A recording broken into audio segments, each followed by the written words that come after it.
मुलाकात की। एक ऐसा काम हुआ है सिर्फ 10 सेकंड के अंदर, सिर्फ 10 सेकंड के अंदर, जिसने पाकिस्तान और पाकिस्तानी सफारतकारों को पूरी दुनिया में शर्मिंदा करके रख दिया है कि जी वो जो भारतीय एम्बेसीज हैं वो बड़ी प्रोएक्टिव हैं, लेकिन हम उस तरह काम नहीं कर रहे।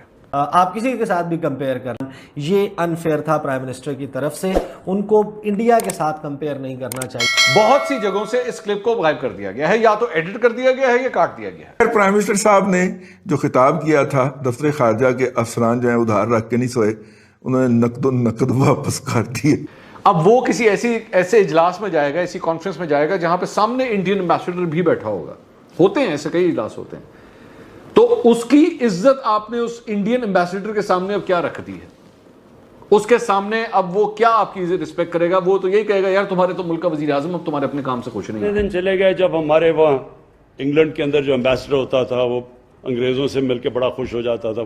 कोई वो ना लोगों को सर्विस करता था, ना कभी उसको फिक्र थी कि इस मुल्क को इन्वेस्टमेंट की जरूरत है। और मैं ये कहूंगा कि हिंदुस्तान के अंदर जो उनकी एम्बेसीज हैं वो बहुत ज्यादा प्रोएक्टिव हैं हिंदुस्तान के अंदर इन्वेस्टमेंट लाने के लिए, as opposed to Pakistani embassies. Pakistan के प्रधानमंत्री इमरान खान जब भारत के राजदूतों की तारीफ करते हुए अपने देश के राजदूतों को खरी खोटी सुना रहे थे और उन्हें यह नसीहत दे रहे थे कि वे भारत से सीखे, तो उन्हें क्या पता था कि एक बड़ा बवाल उनका इंतजार कर रहा है। हालांकि उनकी यह नसीहत सही थी, क्योंकि पाकिस्तान के कुछ राजदूतों ने हाल के दिनों में जो कारगुजारियां की हैं उससे पाकिस्तान का विश्व में बड़ा नाम खराब हुआ है। पाकिस्तान में उठे इस बवाल को बयान करती पाक मीडिया की परिचर्चा आइए आगे सुने।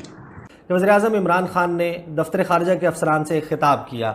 उस खिताब से इन अफसरान में गम गुस्से की लहर दौड़ गई। मामला इतना बढ़ा कि रिटायर्ड अफसरान उन्होंने ट्विटर के ऊपर जाकर वज़ीर-ए-आज़म पर तनकीद शुरू की, और जो हाजिर सर्विस अफसरान हैं उन्होंने दफ्तर खारजा के इंटरनली जो व्हाट्सएप ग्रुप्स बने हुए हैं उसमें वज़ीर-ए-आज़म की स्पीच के हवाले से, उनके खिताब के हवाले से अपना एक गम, अपना एक गुस्सा उसका इजहार किया। सबसे बड़ा प्रॉब्लम उनको यह है कि इसको टेलीवाइज कर दिया गया, इसको ब्रॉडकास्ट किया गया, तमाम चैनल्स के ऊपर इसको नशर किया गया। ये एक बहुत बड़ा मसला जो है वो दफ्तर खारजा के अफसरान का था। दूसरा उनका मसला क्या था कि भारत के साथ कंपेयर किया गया। वो ये कहते हैं कि हमें आप किसी के साथ भी कंपेयर कर लें, हमारा मवाजना किसी से भी कर लें, लेकिन जब आप भारत के साथ हमारा मवाजना करेंगे और साथ में ये कहेंगे कि पाकिस्तान के जो सफारत खाने हैं उनकी निस्बत जो भारतीय सफारत खाने हैं वो देखें कितना अच्छा परफॉर्म कर रहे हैं, उनकी डिप्लोमेसी, इकोनॉमिक डिप्लोमेसी कैसी है, ये वो दो पॉइंट्स हैं जिसके ऊपर सबसे ज़्यादा रिजेंटमेंट है कि एक एडिटेड फॉर्म में वज़ीर-ए-आज़म का खिताब क्यों नशर हुआ, और दूसरा भारत वाला मामला। प्राइम मिनिस्टर साहब की हर बात जो है ये यहाँ से शुरू होती है कि ये उस वक्त की बात है जब मैं क्रिकेट खेला करता था। ज़ाहिर है वो खेलते रहे हैं, भाई उनको कहना चाहिए, लेकिन क्रिकेट के बाद भी बहुत सारी दुनिया है, वो बस बाहर नहीं निकल पा रहे। वो और उनके जो फॉलोअर्स हैं वो दोनों कुएं के मेंढक बने हुए हैं। खैर, प्राइम मिनिस्टर साहब ने जो खिताब किया था, दफ्तर खारजा के अफसरान जो है उधार रख के नहीं सोए, उन्होंने नकद वापस कर दिए। ठीक है, तो कीड़ी को पहली दफा हुई है और कीड़ी को आखिरी दफा हुई है। ठीक, उन्होंने मुलाकात की। एक ऐसा काम हुआ है सिर्फ 10 सेकंड के अंदर, सिर्फ 10 सेकंड के अंदर, जिसने पाकिस्तान और पाकिस्तानी सफारतकारों को पूरी दुनिया में शर्मिंदा करके रख दिया है कि जी वो जो भारतीय एम्बेसीज हैं वो बड़ी प्रोएक्टिव हैं, लेकिन हम उस तरह काम नहीं कर रहे।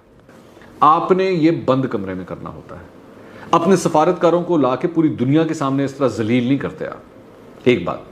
दूसरी बात ये जो मुझे फीडबैक मिल रहा है कि एम्बेसडर्स का जो मोराल है वो इतना डाउन हुआ है इस सारी इंटरेक्शन के बाद, जिसके अंदर वो ये कहते हैं कि जनाब अगर आपने, अब मुझे सिर्फ ये बताइए कि हमने यहाँ पे मुख्तलिफ जगहों के ऊपर जाके हमने वहाँ, मिसाल के तौर पे अमेरिका है या इंग्लैंड है या किसी भी मुल्क के अंदर पाकिस्तानी सफारतकार है, अब वो किसी ऐसे इजलास में जाएगा, ऐसी कॉन्फ्रेंस में जाएगा जहां पे सामने इंडियन एम्बेसडर भी बैठा होगा। होते हैं ऐसे कई इजलास होते हैं, तो उसकी इज्जत आपने उस इंडियन एम्बेसडर के सामने अब क्या रख दी है? उसके सामने अब वो क्या आपकी रिस्पेक्ट करेगा? वो तो यही कहेगा यार तुम्हारे तो मुल्क का वजीर आजम अब तुम्हारे अपने काम से खुश नहीं है। ये तो हाल है तुम लोगों, तो क्या तुम्हारी इज्जत करनी है? पाकिस्तान को शर्मिंदा मत करें। वो जो आपके सफारतकार हैं, आपके एम्बेसडर्स हैं, वो पाकिस्तान के सफीर हैं, वो पाकिस्तान तहरीक इंसाफ के सफीर नहीं हैं। या आपका सोशल मीडिया का कोई लड़का नहीं बैठा हुआ पाकिस्तान के बाहर के जिसको आपने फोन किया और उसकी ऐसी की तैसी फेर दिया आपने। कि तुम तो कोई काम ही नहीं करते, तुम्हारी क्योंकि जाहिर बात है उसकी तो कोई पोजीशन ही नहीं है ना।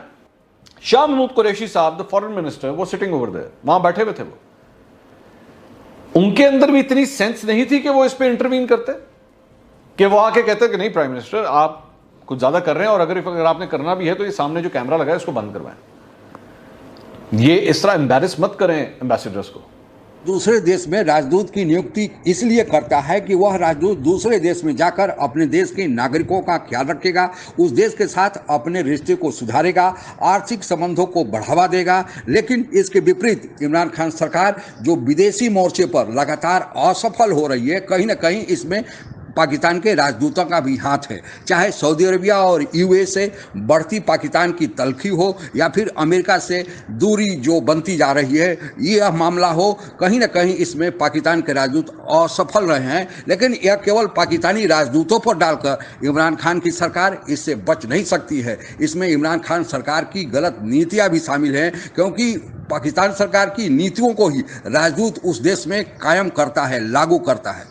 वैसे किसी भी देश के दूतावास प्रमुख के रूप में नियुक्त होने वाले व्यक्ति को हम राजदूत के नाम से सामान्यतः जानते हैं, पर इनकी दो श्रेणियां होती है। कॉमनवेल्थ कंट्रीज यानी वे देश जो किसी समय अंग्रेजों के शासन के अधीन थे, या यूं कहिए कि अंग्रेजों के गुलाम थे। जैसे भारत भी 1947 के पहले अंग्रेजों के शासन के अधीन था। तो इन देशों में अगर एक देश दूसरे देश में, कॉमनवेल्थ कंट्रीज के देश एक देश दूसरे देश में अगर अपना कोई दूतावास का प्रमुख नियुक्त करते हैं तो उसे हाई कमिश्नर या उच्चायुक्त कहा जाता है। नॉन कॉमनवेल्थ कंट्रीज में अगर कोई व्यक्ति दूतावास प्रमुख के रूप में नियुक्त होता है तो उसे एम्बेसडर कहते हैं।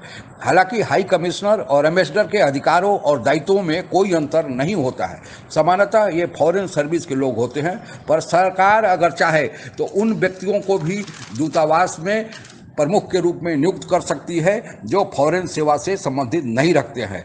विदेश सेवा से या विदेश सेवा से बाहर के कोई भी व्यक्ति अगर हाई कमिश्नर या एम्बेसडर नियुक्त होता है तो उसका कार्यकाल 3 साल का होता है। राष्ट्रपति अगर चाहे तो इन्हें समय पूर्व भी अपने पद से हटा सकता है।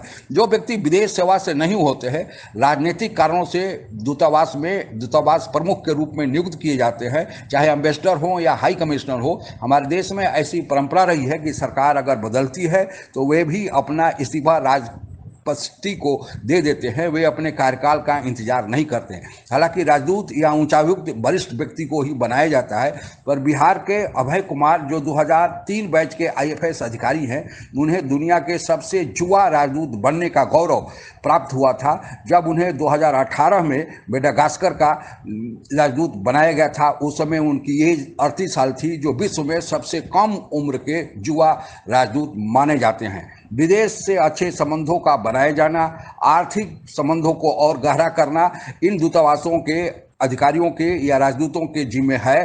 साथ ही हमारे भारतवंशियों की देखरेख भी करना इन्हीं की जिम्मेवारी है, जिसके कारण हमारे भारतवंशियों का प्रभाव विदेश में बढ़ रहा है और हमारा असर और रसूख भी विदेश में बढ़ रहा है। इसी कारण विवश होकर इमरान खान ने इनकी तारीफ अपने राजदूतों के सामने किया है, जो हमारे लिए एक गौरव की बात है।